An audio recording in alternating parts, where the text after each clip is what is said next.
Welcome into the Talkin Tide podcast on the Pigskin Podcast Network. I'm Chase Goodbread of NFL.com and Crimson Cover Television. I'm joined by longtime senior analyst at BamaOnline.com. That's Travis Reier. Big show for you here. We're going to be breaking down Alabama's upcoming national championship game against the University of Georgia, the rematch that SEC fans and fans across the country certainly have been waiting for. A couple notes on Talkin Tide. The Twitter feed is Talkin_Tide. Give us a follow there. You'll get links to all our podcasts. Follow us on our YouTube channel as well. Just search Talkin Tide Podcast on YouTube and get on board there as well. You can get Talkin Tide on Apple Podcasts or any other podcasting app. We're on YouTube. We are on Facebook. And, of course, you can also get us at our web host at megaphone.com. And our sponsors, quick thanks to them, Peterbrook Chocolatier of Tuscaloosa, North River Dental Associates, and finally DraftKings. We'll have more on them a little bit later in the program. Travis, we dive in here to the game that all are waiting for, Alabama taking on the University of Georgia in a rematch for all the marbles. It'll be an 8 p.m. kickoff Eastern time. That'll be 7 Central, of course. Monday night, be broadcast by ESPN. It'll be at Lucas Oil Stadium in Indianapolis. Travis, they can go roof open or roof closed there. Looks like that high is going to be 23 degrees on Monday in Indianapolis. So the smart money, forget the line and the money line and the spread and the over-under. The smart money is that roof will be shut. Yeah, not a roof down sort of drive.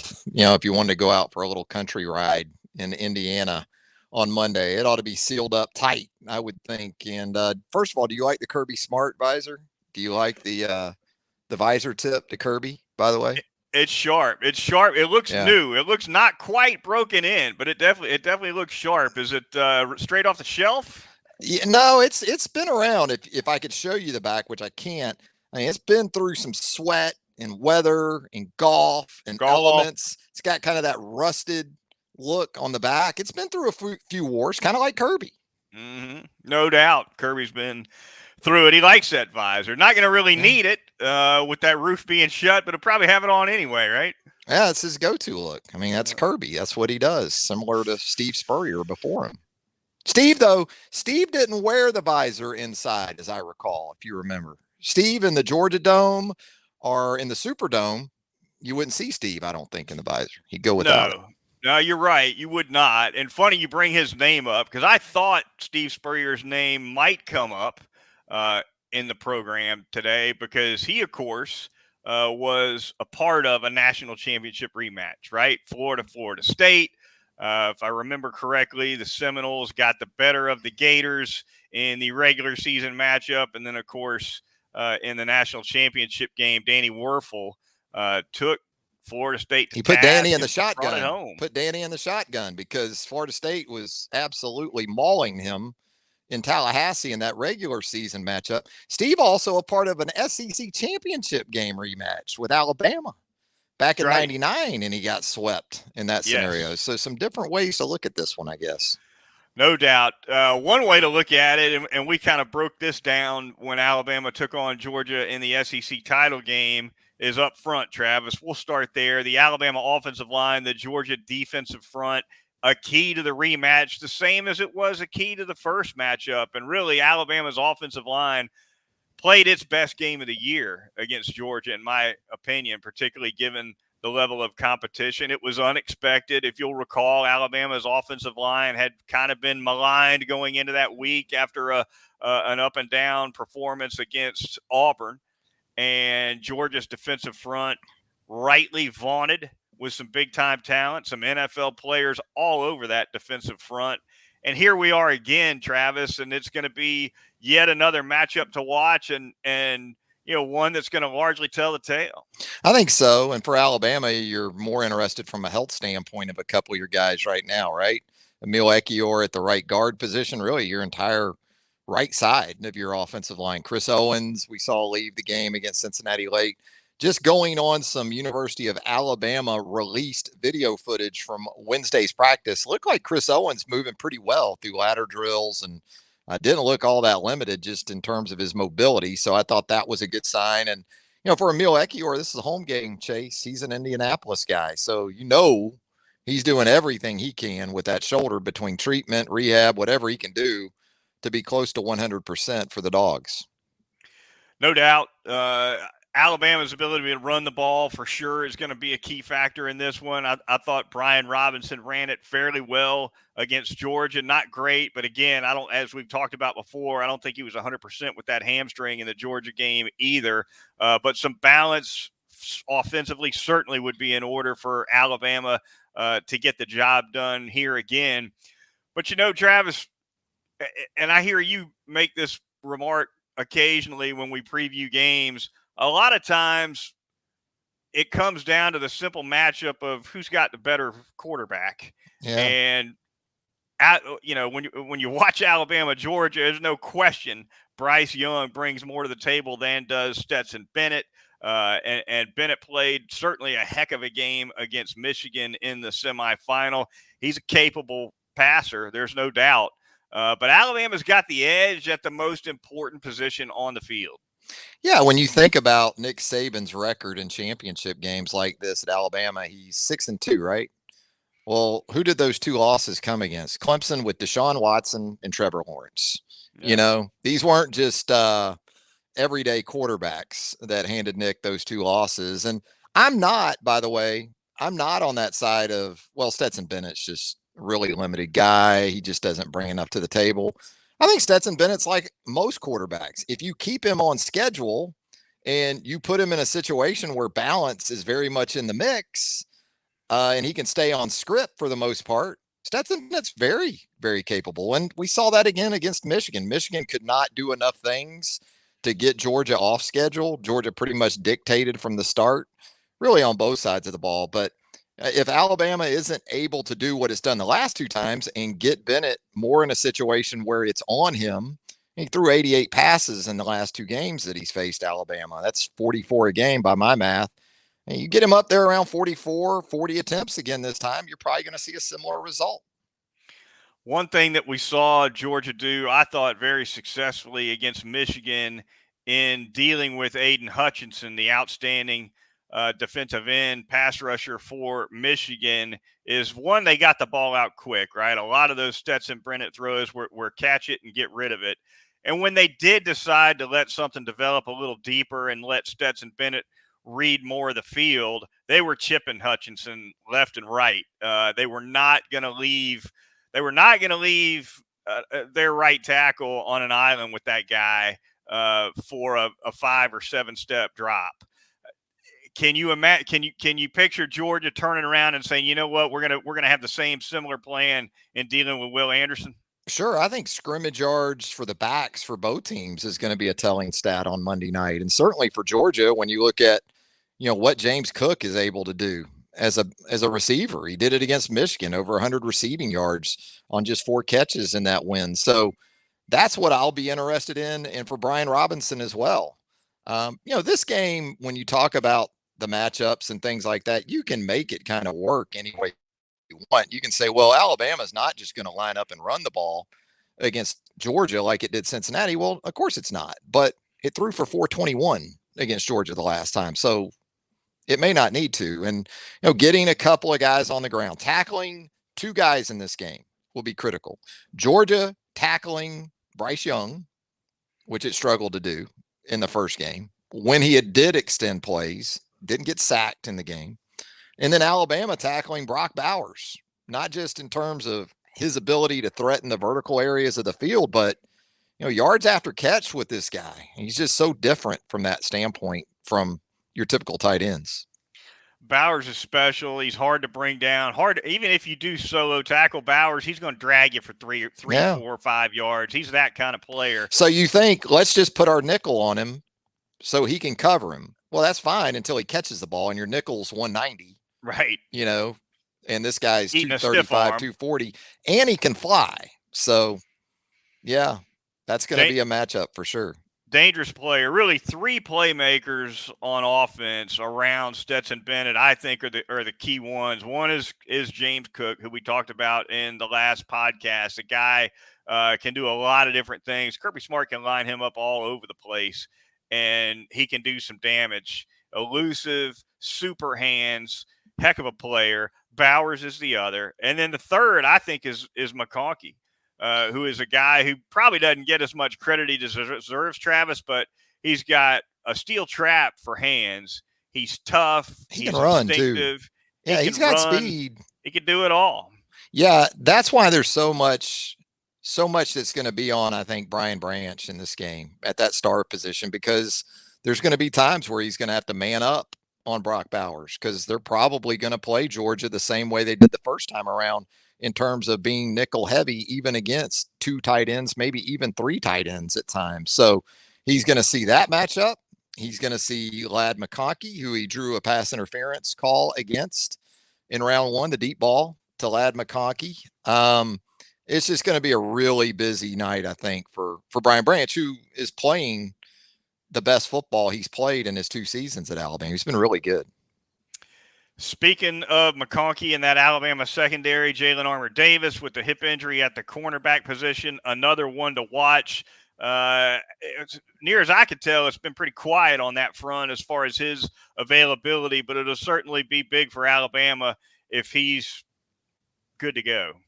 Yeah, you always want to have a third corner for sure in a situation like this, but Kyrie Jackson showed some good things in that rotation against Cincinnati. And, that's an area where Alabama has to take care of business, because Georgia really wants to stay between the numbers, between running the ball, between Bowers, between where we seem to see Stetson Bennett go after teams, defenses the most. It tends to be even between the hash marks. Now, look, he's going to swing it to James Cook in the flat, going to run some rail routes, some wheel type concepts if you give him man coverage with James Cook. So it's not just all about between the numbers, but if you're Alabama, you want to make sure George Pickens, Jermaine Burton, McConkey, any of these guys out wide don't supplement what you kind of go into the game anticipating Georgia getting regardless. On the defensive side of the ball for the Georgia Bulldogs, Travis, who do you see as the real troublemaker, the real monster on that side in this particular matchup? For me, 3 guys stand out who I think really are, and there's a lot of them. You could go a lot of different directions. I'm a Nakobe Dean fan. Huge. That guy's always around the football. He's a 3-down player. He's not a guy who you got to pull off the field if it's 3rd and 9. Jordan Davis, obviously a difference maker on that interior. And then Quay Walker, I think, is another one who brings a lot of versatility and athleticism to that Georgia defense. Those 3 guys, from where I sit, keeping them quiet is going to be critical for this Alabama offense. Yeah, and Georgia wisely and creatively uses Nakobe Dean in a lot of ways, as it should, because he's just simply tremendous. I think Nolan Smith is going to have to be a bigger part of the storyline for Georgia this time around, if the Dogs are going to have more success against Bryce Young and that Alabama offense in general. As a guy a couple of years ago was the nation's top overall recruit, highly coveted edge defender. He's got to give them something out of the 4-man pass rush to go along with guys like Nakobe Dean and Channing Tindall and some of the guys they like to bring in blitz situations. The problem I see for Georgia right now is they remind me of some Alabama pass rushers from the past, a little bit lumbering, I guess you could say. I mean, you love the size and the way they occupy gaps in the run game, but just with a 4-man front pass rush without Nakobe Dean or the help from a linebacker, it didn't really happen in the first go around. And I think, they're obviously dealing with some absences on that side of the ball as well. But I think that's the guys I would look to defensively, and they have to do it because this is a very ordinary Georgia secondary. I know John Mechie's out. That's problematic for Alabama. But if Bryce gets about the same type of opportunities in terms of pass protection that he got the first go around, these are still guys for Alabama capable of getting open against this secondary. Yeah, you're exactly right. The way to attack Georgia is in the secondary, and that's exactly why pass protection was such a big part of the story for Alabama in the SEC title game. I watch a lot of Sunday football with the day job, as you know, Travis, and Right. this Georgia defense reminds me a little bit of the Bucks defense in that they got so much up front. They're completely dominant against the run. They can really get after the quarterback, but they've been beat up in the secondary all year, and you can hurt them back there if you give your quarterback just a little bit of time, or you scheme it out with some design rollouts and things of that nature. Yeah, Adam Anderson was a big loss for Georgia. He had the off the field issue. 8 games into the season, he had 5 sacks at the time that he was sidelined because of that. This was a guy that, in terms of organic pass rush, you could get that from, and that's gone away. So, kind of a wash in some ways when you talk about what Anderson brought to that pass rush and then what Mechie brought to the offense for Alabama. And yeah, I mean, I think again, there's just not going to be a lot of mystery to these matchups. I mean, these teams are looking into the mirror in a lot of ways, Chase. And, I'm sure Kirby and Dan Lanning and that defensive staff will have a wrinkle or two.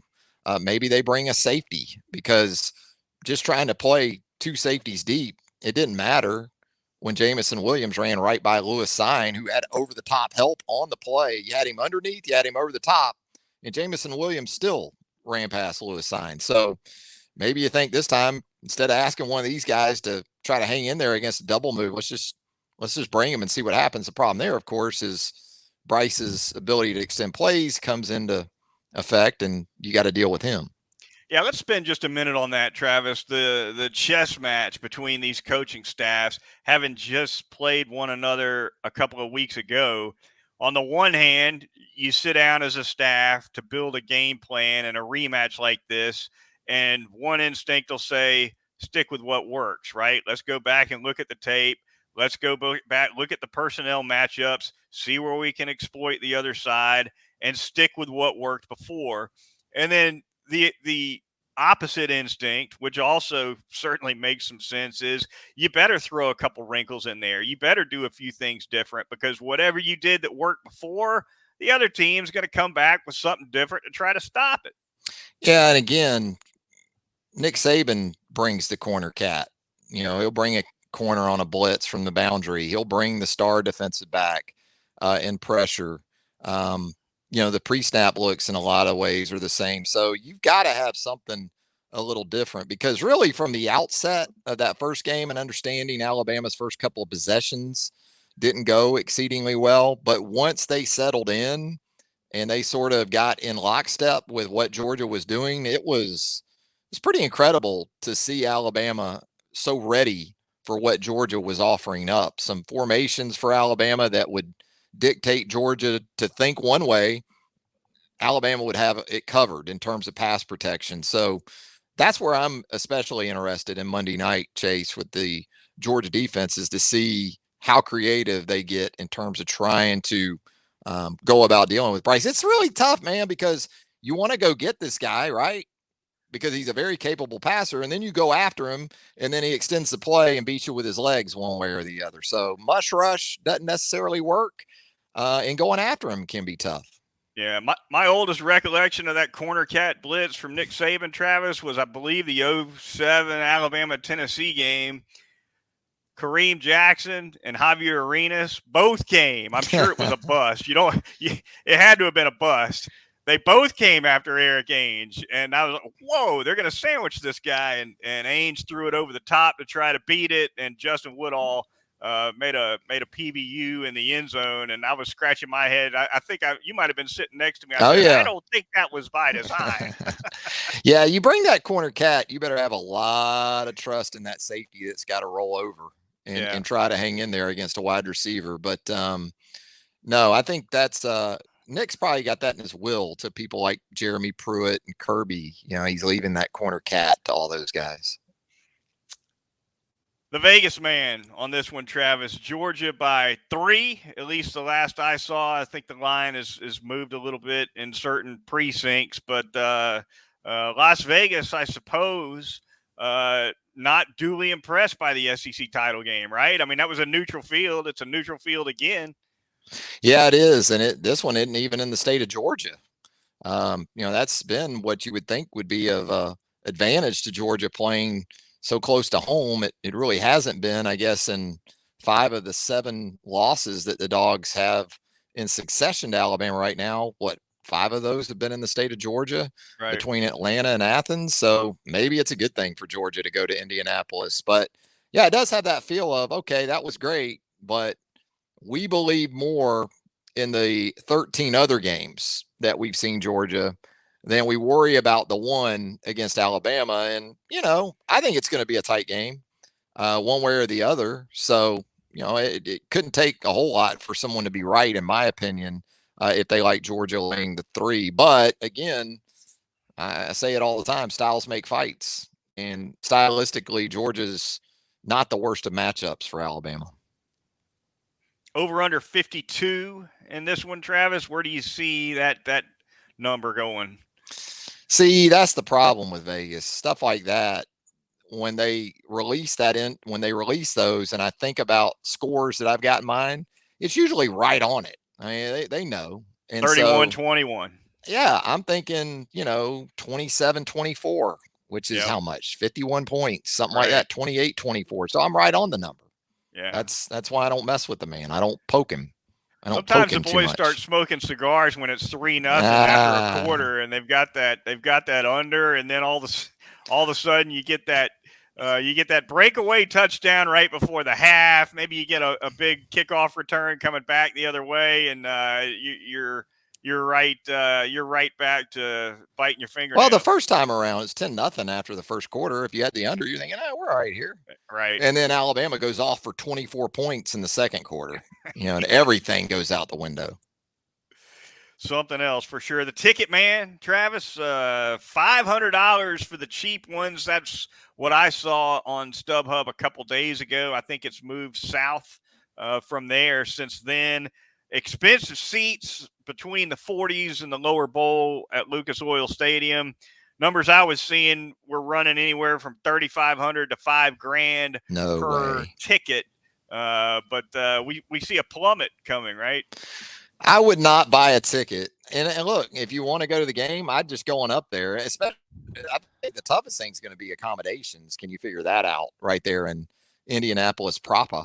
But if I didn't have a ticket, I wouldn't worry about it. I'd be subscribing to the Pops method, where I just wait the ticket man out, because I think with the weather and some of this stuff you have spiking with COVID too, I think if you wait it out to say like 6:48 Central Monday evening, I think you could get in probably by that time. This is just me.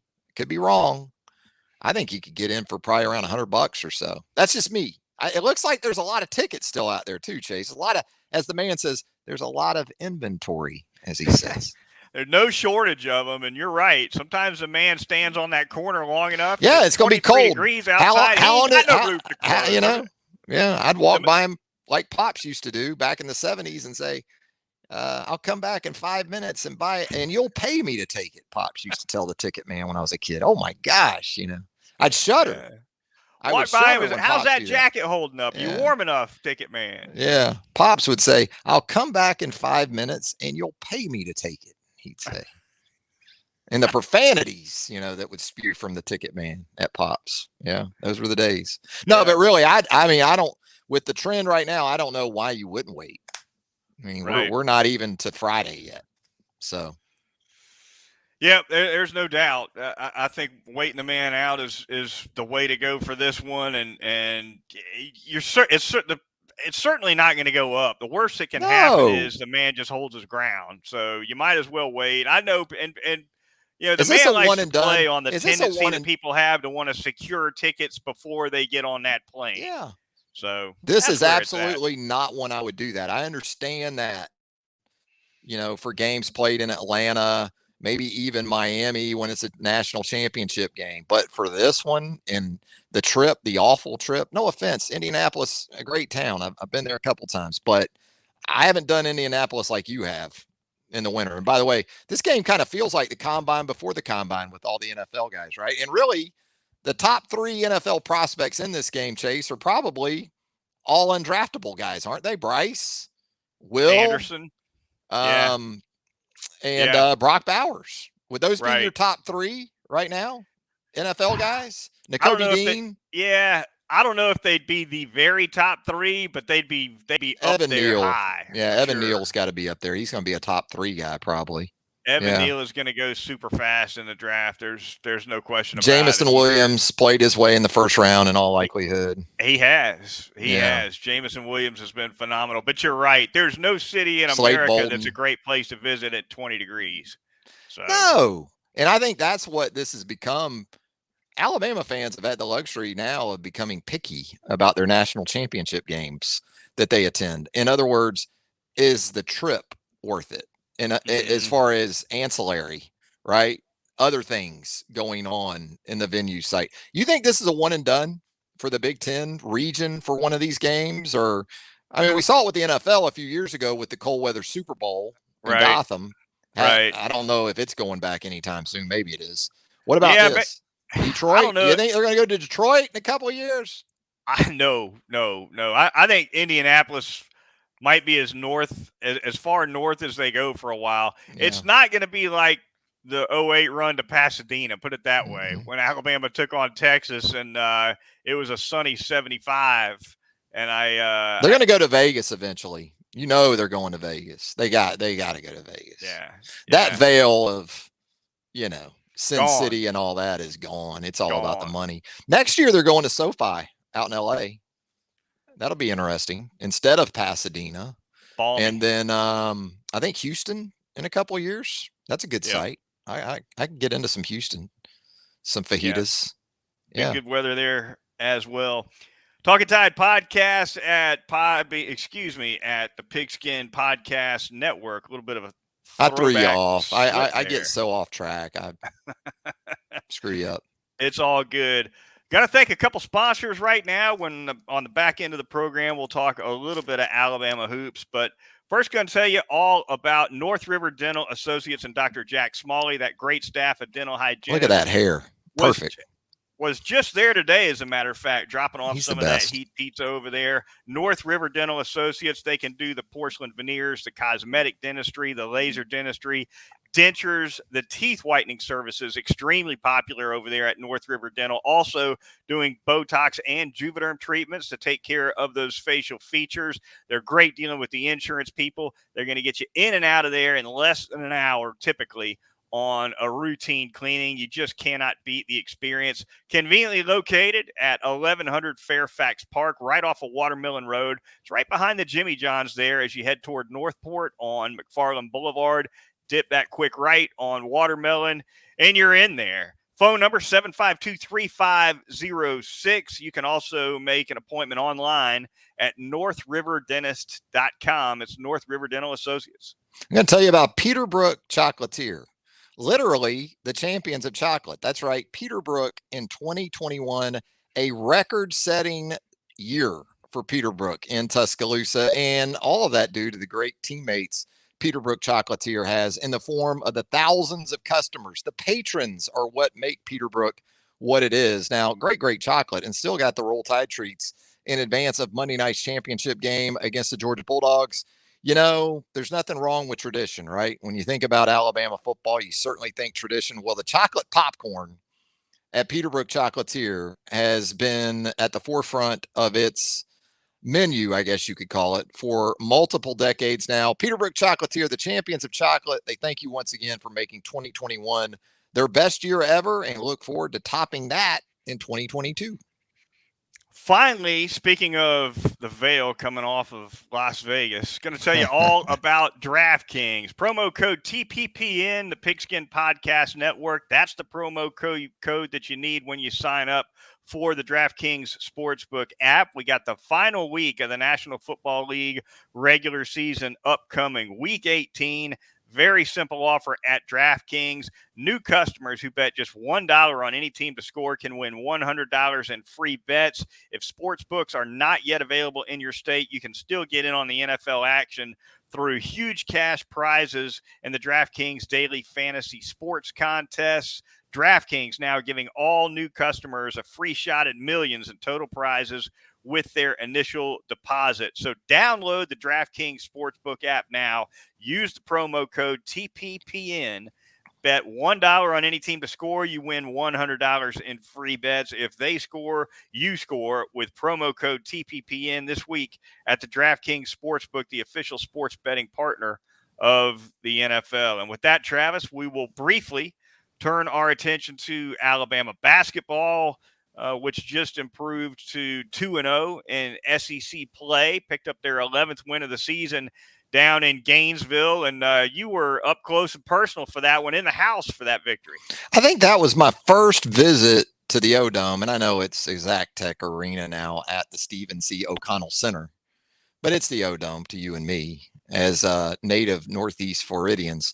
Yeah, good crowd for a Wednesday night. I really like the renovation they've done there at Exact Tech. It sort of looks like what I envision the potential reno to Coleman Coliseum consisting of, with the club level and some of that stuff. But impressive second half for Nate Oates' team.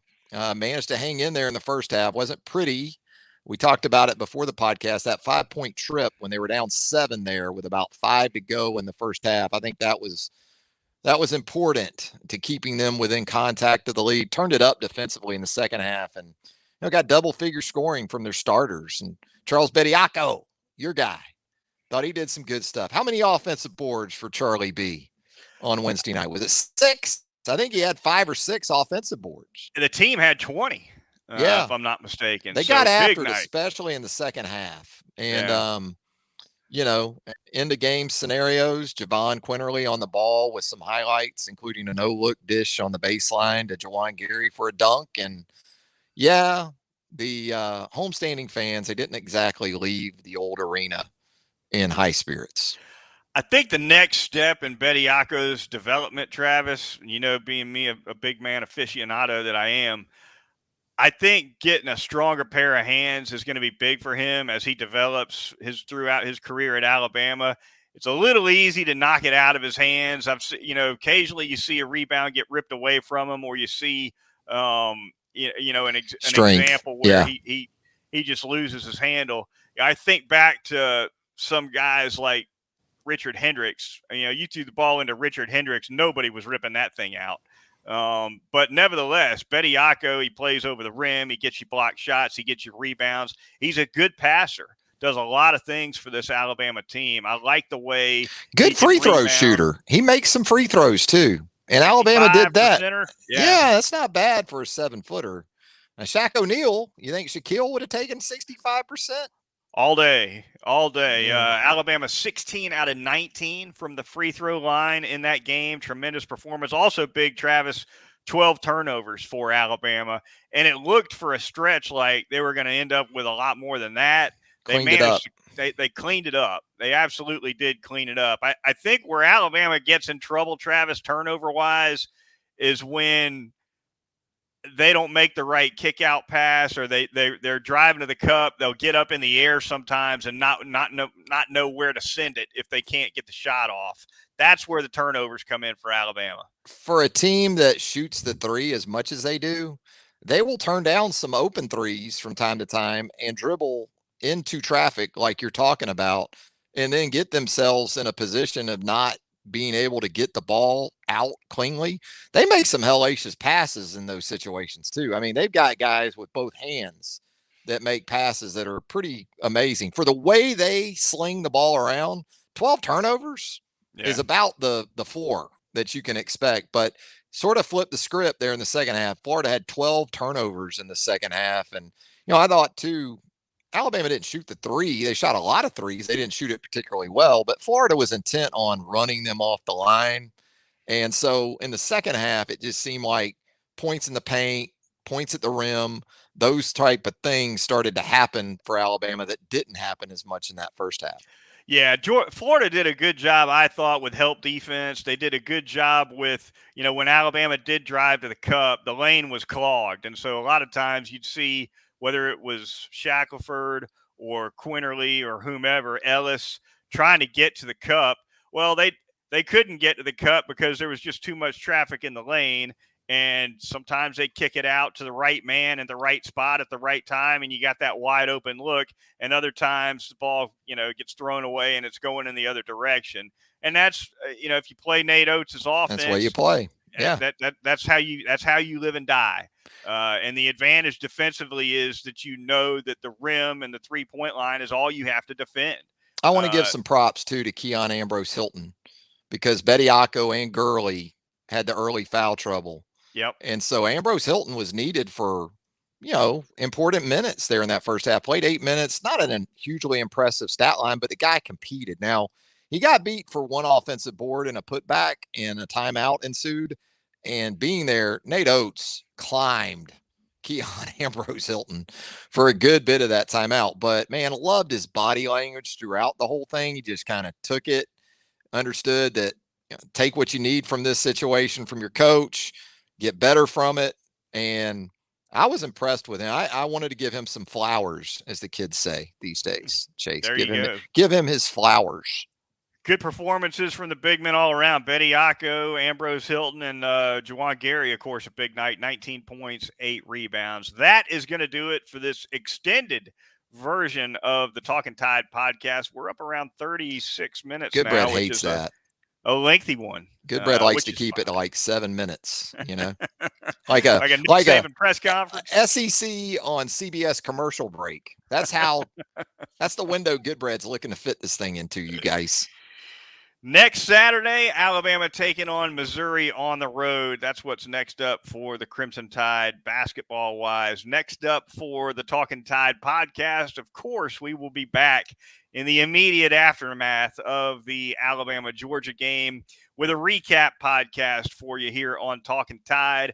Thanks for joining us. Until then, for Travis Reier of BamaOnline.com, I'm Chase Goodbread of NFL.com and Crimson Cover Television, and we will talk to you again in just a few days here on Talkin Tide.